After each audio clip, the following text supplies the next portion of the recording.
인생을 한 번밖에 살 수 없다고 그래서 일생이라고 얘기합니다.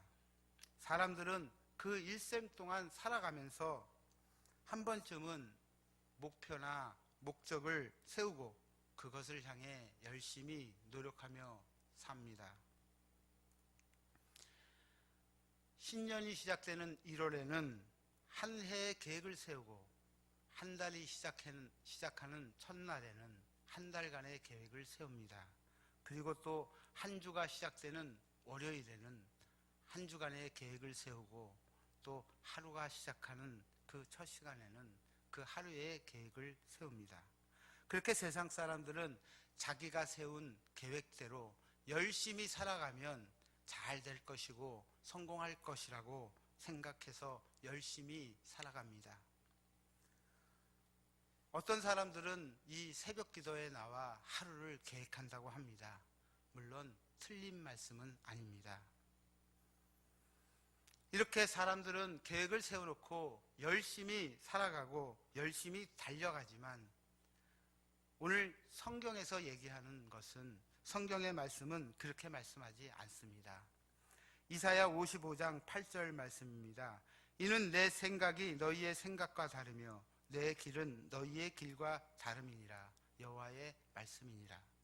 잠언 16장 9절에는 이렇게 말씀합니다. 사람이 마음으로 자기의 길을 계획할지라도 그의 걸음을 인도하시는 이는 여호와시니라. 아멘. 이처럼 성경은 사람이 아무리 거대한 계획을 세워놓고 치밀하게 계획을 세우고 그것을 이뤄가려고 노력하지만 그것을 이루시는 분은 여호와 하나님이라고 분명히 말씀하고 있습니다. 우리가 살고 있는 이 우주에는 세 가지 뜻이 있습니다. 첫 번째가 하나님의 뜻입니다. 두 번째가 내 뜻입니다. 세 번째가 바로 사단의 뜻입니다. 하나님의 뜻은 하늘의 뜻이고 그리고 영원한 뜻이며 또 생명을 살리는 뜻입니다. 내 뜻은 이 땅의 뜻이고 그리고 또 유혹에 빠지기 쉬운 뜻입니다.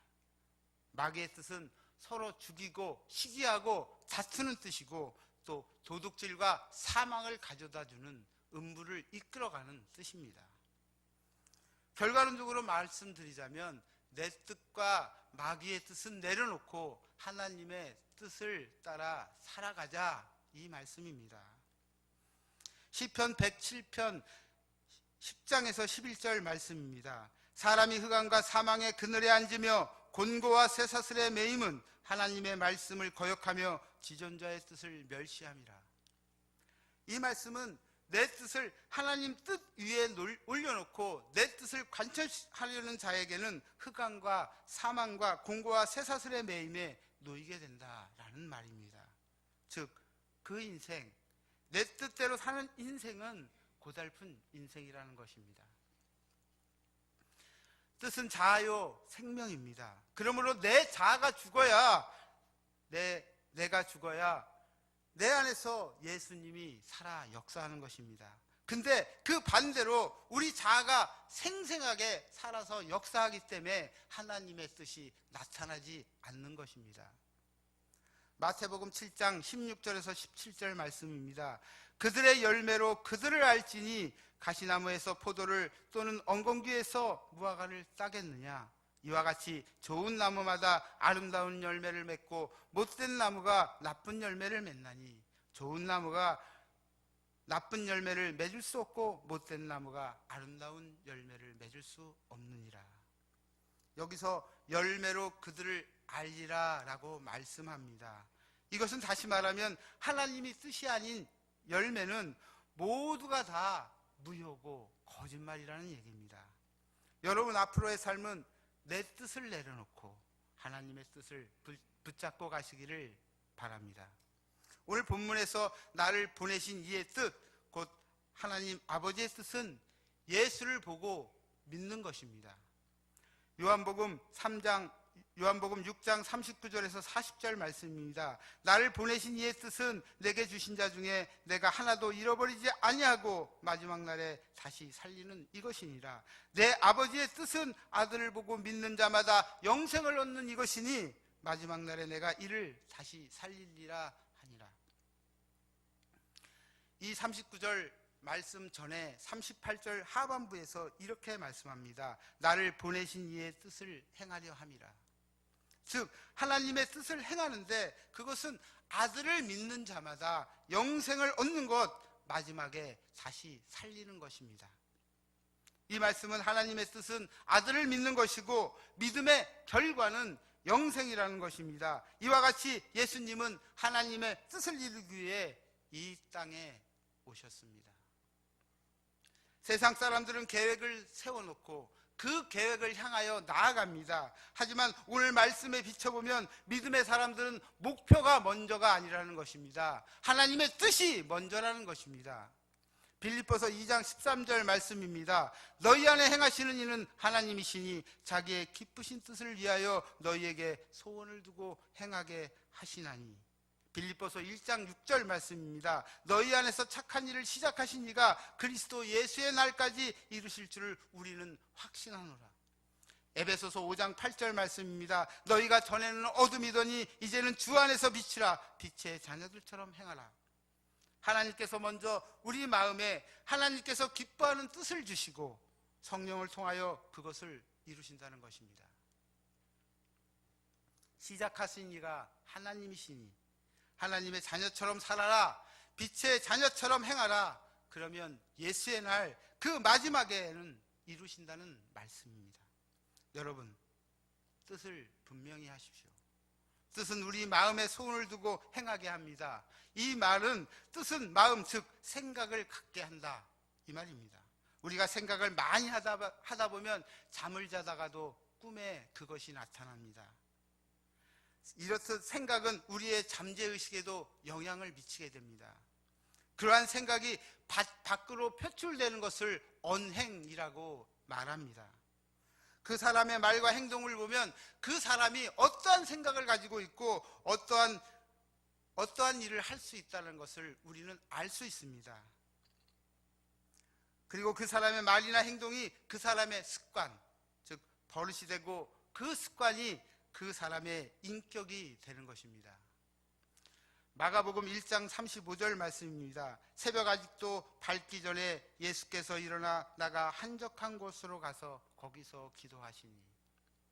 예수님도 새벽 미명에 나가 기도하러 한적한 곳으로 가셨습니다. 이것은 예수님의 습관입니다. 여기 계신 분 중에 평생을 깨워 하나님께 새벽 제단을 쌓으시는 분들도 계시고 또 앞으로도 계속해서 새벽을 하나님께 드리겠다고 서원한 분도 계시리라 믿습니다. 그렇습니다. 이렇게 좋은 습관은 좋은 결과를 낳습니다. 우리가 이 새벽에 하나님께 기도하는 것은 우리가 하나님께 우리의 자아를 내려놓고 하나님의 뜻을 구하는 것입니다. 예수님께서 십자가를 지시기 전에 겟세마네 동산에서 땀이 피가 되듯이 흘러내렸다고 말합니다. 예수님은 그 십자가를 지시기 전에 이미 겟세마네 동산에서 기도를 하면서 하나님의 뜻을 물었고 내 뜻을 내려놓고 온전히 하나님의 뜻을 따라서 나아가신 겁니다. 이미 겟세마네 동산에서 기도를 통하여 예수님은 십자가를 지신 것이죠. 우리는 그런데 혹시 어린아이처럼 이 새벽에 하나님께 기도하는 것을 우리의 뜻을 관철시키려고 이 새벽에 혹시 기도하지 않으십니까? 혹 그러신 분이 계시다면 이 시간 자신을 돌아보고 하나님의 뜻이 무엇인지 그것을 묻는 것이 더 빠른 길입니다. 하나님은 뜻을 정해놓으시고 우리를 통하여 그것을 성령으로 이루시는 분이십니다. 우리의 뜻을 하나님께 전하여 그 뜻을 이루시는 것이 아니라 하나님의 뜻을 성령을 통하여 우리에게 이루게 하신다는 말씀입니다. 좋은 습관은 좋은 인격을 갖게 됩니다. 세상에서 훌륭한 인격을 가진 사람은 많은 사람으로부터 찬사를 받습니다. 훌륭한 또 인격은 그 사람의 인생을 좌우합니다. 어려서부터 좋은 습관을 갖는 것이 정말 중요합니다. 그러기 위해서는 말과 행동을 잘 해야겠죠. 그것은 우리의 생각에서 비롯되고 또 그 생각은 바로 뜻에서 결정된다는 것입니다. 그럼 어떻게 해야 내 뜻이 아닌, 마귀의 뜻이 아닌 하나님의 뜻을 이룰 수 있을까요? 하나님의 뜻을 따라 살아갈 수 있을까요?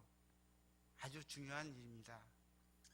우주에는 세 가지 뜻이 있듯이 영 또한 세 가지 뜻이 있습니다. 하나는 하나님의 영이신 성령이고, 두 번째는 사람 속의 심령이고, 세 번째는 세상의 영인 마귀의 영입니다. 고린도전서 2장 11절에서 12절 말씀입니다. 사람의 일을 사람의 속에 있는 영 외에 누가 알리요? 이와 같이 하나님의 일도 하나님의 영 외에는 아무도 알지 못하느니라. 우리가 세상의 영을 받지 아니하고 오직 하나님으로부터 온 영을 받았으니 이는 우리로 하여금 하나님께서 우리에게 은혜로 주신 것들을 알게 하려 하심이라. 아멘. 우리가 마귀의 영을 받지 않고 하나님으로부터 온 영을, 하나님으로부터 하나님께서 주신 영을 받은 것은 하나님의 은혜이심을 믿으시기 바랍니다. 사람의 속에 있는 영을 심령이라고 하는데, 그 심령은 혼자서 존립할 수가 없습니다. 그래서 하나님의 영이신 성령이나 세상의 영인 마귀의 영과 결합하는 것입니다. 성령과 결합하는 사람은 성령의 사람이 되는 것이고, 사단의 영과 결합하는 사람은 세상의 사람이 되고 사단의 자녀가 되는 것이죠.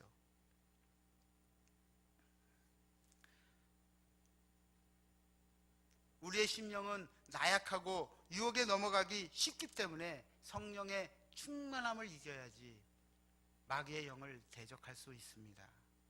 성령 충만하라, 성령 충만하라. 왜 성령 충만해야 하는 것인가? 우리가 콜라를 사면 콜라에 이 잔에 콜라가 꽉 차지 않습니까? 그럼 콜라가 가득 찬 것이죠. 성령도 마찬가지입니다. 우리의 마음속에 꽉 차 있습니다. 근데 그 성령을 갖다가 우리가 발휘를 하고 하면은 성령은 점점 차서 내려가게 됩니다. 그러면 그곳에, 그 빈 곳에 마귀의 영이 차게 되는 것입니다. 따라서 우리가 성령 충만해야 된다라고 말씀하는 것입니다. 우리는 날마다 성령 충만해야 됩니다. 어떻게 성령 충만합니까? 말씀으로 성령 충만해야 됩니다. 기도로 성령 충만해야 됩니다. 그래야지 마귀의 영이 우리를 틈타지 않습니다.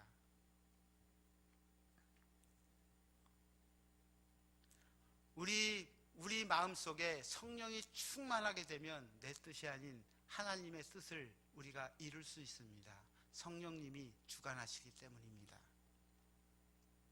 내가 특별히 하나님의 뜻을 위하여 그 어떤 것을 하려고 하지 않아도 우리의 모든 언행은 하나님의 뜻 안에서 우리의 마음속의 소원을 통해 세상의 행동으로 표현되고, 그 행동이 바로 하나님께 영광을 돌리는 그러한 행동이 되는 것입니다. 결론적입니다. 우리는 성령 충만해야 됩니다.